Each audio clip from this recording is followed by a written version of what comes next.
Day 3. You've known this person for 72 hours and they've already told you that you're different, that you're not like anyone they've ever met, that they can't stop thinking about you. It feels incredible. It's also statistically a warning sign because what you're watching unfold isn't fate, it's a pattern. Psychologists call it love bombing, and it has a shape, a predictable, almost mechanical shape that plays out over roughly 30 days. And by the time most people recognize it, they're already 3 weeks in. Here's the thing, this video isn't about paranoia, it's about pattern recognition. And the last phase we're going to cover is the one that actually explains why people stay in relationships that hurt them. So stick around for that, because it reframes everything that comes before it. Let's start at day 1. Phase 1. The flood, days 1 to 7. Imagine 2 people meeting someone new. The first person compliments you once, genuinely, on something specific. The second person compliments everything, your laugh, your job, the way you order coffee within the first hour. Only one of those is normal attention. Love bombing works because it hijacks a very real brain mechanism. Dopamine release tied to unpredictable, high-intensity reward. Constant texting, grand gestures, I've never felt this way before. Each one is a hit. Your brain doesn't distinguish between earned intimacy and manufactured intimacy. It just registers more, faster. Now, sound familiar? If you've ever described a new relationship as moving fast in the best way, this is the phase you were in. But that's not the whole story, because the flood has a purpose beyond feeling good.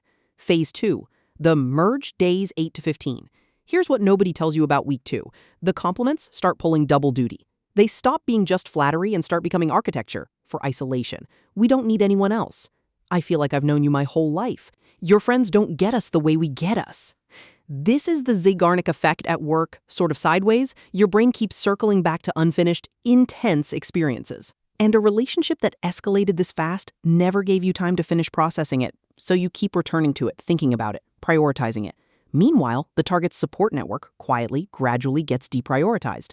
2 people, same 8-day mark. One person mentions their new partner to close friends and gets a gentle, just be careful. The other person has already stopped calling those friends back. Guess which one is further into the pattern? Phase 3.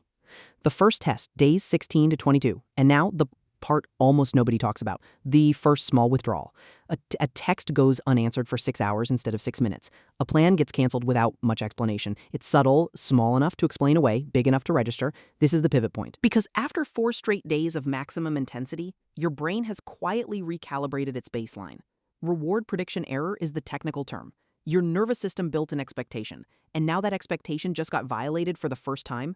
And here's what's crazy. The anxiety that spikes in that gap doesn't feel like a red flag. It feels like longing. It feels like proof of how much you care. That confusion is the mechanism, not an accident. A mechanism. Phase 4, the recommitment, days 23 to 30. Then, right on schedule, the intensity comes back. Bigger this time. An apology, a gesture, a declaration that somehow tops week 1. And the relief you feel in that moment is enormous, because your nervous system just went from anxious uncertainty back to flooding reward in one sharp swing.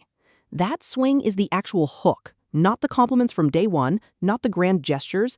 The swing between withdrawal and reward repeated is what intermittent reinforcement looks like in a relationship, and it's the same mechanism that makes slot machines addictive. Unpredictable reward is stickier than constant reward every single time. By day 30, you're not attached to a person you've known for a month. You're attached to a pattern your brain is now chasing. Here's the part that reframes everything.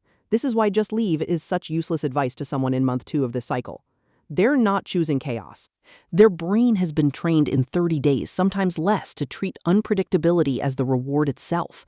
Walking away doesn't just mean losing a person. It means losing the anticipation your nervous system has already learned to crave. That's not weakness. That's neurochemistry doing exactly what it's built to do, aimed at the wrong target.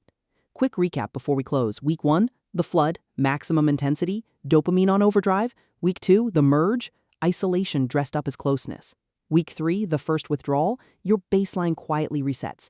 Week 4, the swing back, and the trap fully sets. If you can name the phase, you take back some of the power. The pattern depends on you not noticing. Because the goal was never to make you fall in love in 30 days. The goal was to make 30 days feel like it couldn't have gone any other way.